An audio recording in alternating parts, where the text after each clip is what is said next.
परीक्षा इसलिए नहीं ली जाती कि आप उसमें कितने अंक प्राप्त करते हैं, बल्कि इसलिए ली जाती है कि आप उस मुमकिन कार्य को करने में कितने सक्षम हैं या फिर आपकी काबिलियत क्या है।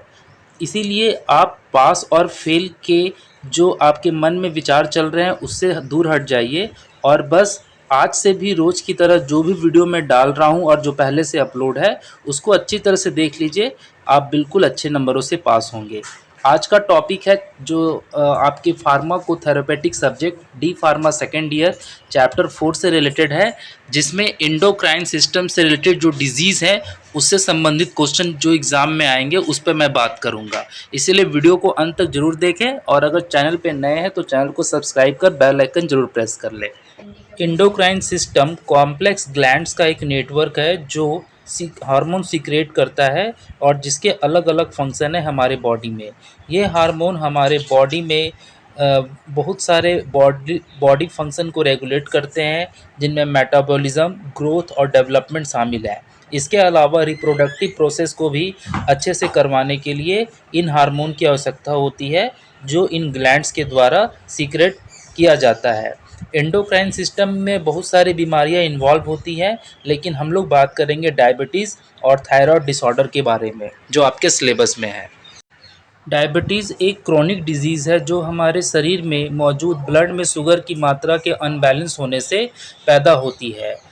हमारे शरीर में इंसुलिन नाम का हार्मोन पैनक्रियास के द्वारा सीक्रेट किया जाता है, जो हमारे बॉडी में ब्लड शुगर लेवल को कंट्रोल करके रखता है। अगर किसी व्यक्ति को डायबिटीज़ हो जाती है तो उसका जो पैनक्रियास है वो इनफ जितना ज़रूरत है उतनी मात्रा में इंसुलिन पैदा नहीं कर पाता, जिसके चलते हमारे ब्लड में शुगर की मात्रा बढ़ते चली जाती है और जिसके चलते बहुत सारे कॉम्प्लिकेशन आ जाते हैं। चलिए हम लोग जानते हैं कि किस तरह दो टाइप के डायबिटीज़ हैं जो कि हमारे शरीर को इफ़ेक्ट करते हैं। यहाँ पर आप सामने दो तरह के डायबिटीज़ देख रहे हैं, पहला है टाइप 1 और दूसरा है टाइप 2। पहले बात करते हैं टाइप 1 के बारे में। टाइप 1 डायबिटीज़ एक ऑटो इम्यून डिजीज़ है जिसमें बॉडी की इम्यून सिस्टम कमज़ोर हो जाती है और पैनक्रियास के सेल डिस्ट्रॉय कर हो जाते हैं, जिसके चलते इंसुलिन का प्रोडक्शन नहीं हो पाता है। अब इंसुलिन का प्रोडक्शन नहीं होने के कारण जो लोग टाइप 1 डायबिटीज़ से ग्रसित रहते हैं उनको इंसुलिन का इंजेक्शन लेना पड़ता है, जिससे उनके रक्त में जो शुगर की मात्रा है वो कंट्रोल रहे। टाइप 2 डायबिटीज़ में इंसुलिन का प्रोडक्शन तो होता है पैनक्रियास के द्वारा, लेकिन हमारा शरीर उस इंसुलिन से रेजिस्टेंट हो जाता है, जिसके चलते वो इंसुलिन जो है हमारे ब्लड में जो रक्त की मात्रा है उसको वो कंट्रोल नहीं कर पाती, मतलब जो शुगर की मात्रा है उसे कंट्रोल नहीं कर पाती। और इसमें कभी-कभी इंसुलिन का प्रोडक्शन जितना ज़रूरत होना चाहिए उतना नहीं बन पाता है। टाइप 2 डायबिटीज ओबेसिटी से एसोसिएट है, यानी कि जो मोटापे से ग्रसित हो जाते हैं उनको टाइप 2 डायबिटीज़ हो जाता है।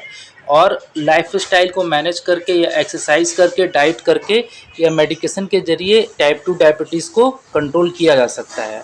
अब बात करते हैं इसके इथियोलॉजी के बारे में, आखिर ये क्यों होता है।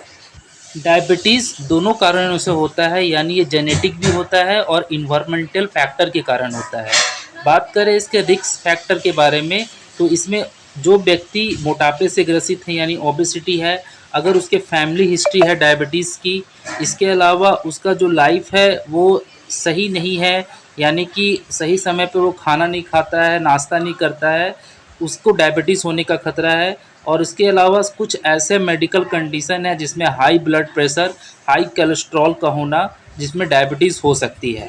Diabetes can cause a range of clinical manifestation. अब इसमें बहुत सारी चीज़ें शामिल हो जाती हैं, जैसे कि इसमें यूरिनेशन का जो फ्रीक्वेंट है वो बाहर आना, यानी बार बार पेशाब आना, बहुत ज़्यादा प्यास लगना, आँखों में मतलब जो दिखाई देती है उसमें धुंधलापन हो जाना, फटीग यानी थकावट हो जाना और घावों का धीरे धीरे भरना शामिल है।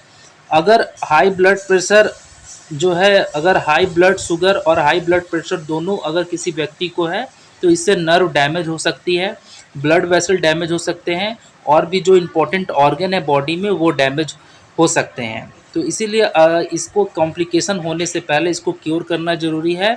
और अगर इसे नहीं किया गया ठीक तो इसे किडनी की बीमारी हो जाती है, कार्डियोवास्कुलर डिजीज़ यानी हृदय रोग हो जाते हैं और न्यूरोपैथी यानी कि न्यूरॉन से जुड़ी समस्या भी हो जाती है। आइए अब बात करते हैं इसके non pharmacological management of disease के बारे में, यानी वो कौन से टेक्निक है जिससे कि हम बिना दवा के इस्तेमाल के इस बीमारी को कंट्रोल कर सकते हैं। तो इसमें सबसे पहले आपको अपने लाइफ स्टाइल को चेंज करना होगा और हेल्दी डाइट को अपनाना पड़ेगा। आपको रेगुलर फिजिकल एक्टिविटी करनी होगी और आपको एक्सरसाइज के साथ साथ योगा का भी आपको बहुत सारे, जिसमें योगा ऐसे आसन हैं जो कि डायबिटीज़ को कंट्रोल करते हैं, उसको करना होगा और आपको अपना जो वेट है उसको कंट्रोल करके रखना होगा।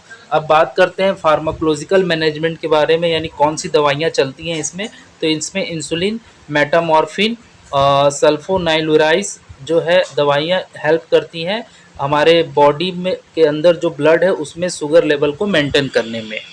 डायबिटीज़ की बात अगर हम बात कर लेते हैं दूसरे एंडोक्राइन ग्लैंड के बारे में, जो कि है थायराइड। थायराइड एक ऐसी बीमारी है जिसमें हमारे शरीर में मौजूद जो थायरॉक्सिन हार्मोन है जो थायराइड ग्लैंड से निकलता है, वो अगर कम निकल रहा है तो उससे भी बीमारी हो जाती है और अगर ये ज़्यादा निकल रहा है हार्मोन तो उससे भी बीमारी हो जाती है। चलिए बात करते हैं कि आखिर कौन कौन सी बीमारी होती है और उसके क्या क्या सिम्टम है और कैसे उसमें दवाइयाँ ली जाती हैं। आइए बात करते हैं पहले हाइपोथायरॉयडिज़्म के बारे में। ये बीमारी तब होती है जब हमारे थायराइड ग्लैंड से जितनी मात्रा में हमारे शरीर को हार्मोन की ज़रूरत है उतना नहीं निकल पाता, यानी कम निकल पाता है। इसमें हमारे बॉडी का जो इम्यून सिस्टम है वो फ़र्क पड़ता है और इसमें जो है आपको जो इसमें लक्षण दिखाई देंगे जिसमें फटीग हो जाएगी यानी थकावट, वेट गेन होगा यानी आपका वेट बढ़ेगा, कॉन्स्टिपेशन होगी, आपका स्किन ड्राई हो जाएगा और आप ठंड बर्दाश्त नहीं कर पाएंगे। नॉन फार्माकोलॉजिकल मैनेजमेंट की बात की जाए तो हमें आयोडीन सप्लीमेंट वाले फूड लेने हैं जो कि हमारे बॉडी में इस हार्मोन को निकालने में मदद करते हैं और जो मेडिकेशन आपको दिया जाता है डॉक्टर के द्वारा उसे टाइम पर और समय पर लेना है, यानी ये हुआ इसका फार्माकोलॉजिकल मैनेजमेंट। अब बात करते हैं हाइपरथायरॉयडिज़्म के बारे में। ये तब होता है जब अधिक मात्रा में हार्मोन्स थायराइड ग्लैंड से निकलने लगता है।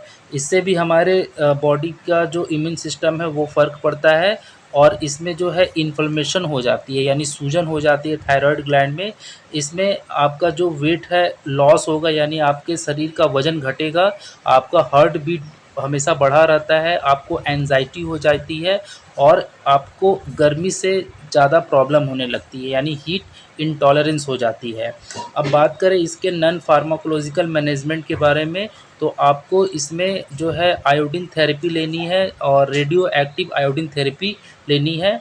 आप इसको सर्जिकल के द्वारा भी रिमूव कर सकते हैं। आपके जो इन्फ्लेमेशन हो गया है जहाँ पर आपका जो है मांस का जैसा जो है बढ़ जाता है उसे आप सर्जिकल के माध्यम से भी उसे हटा सकते हैं।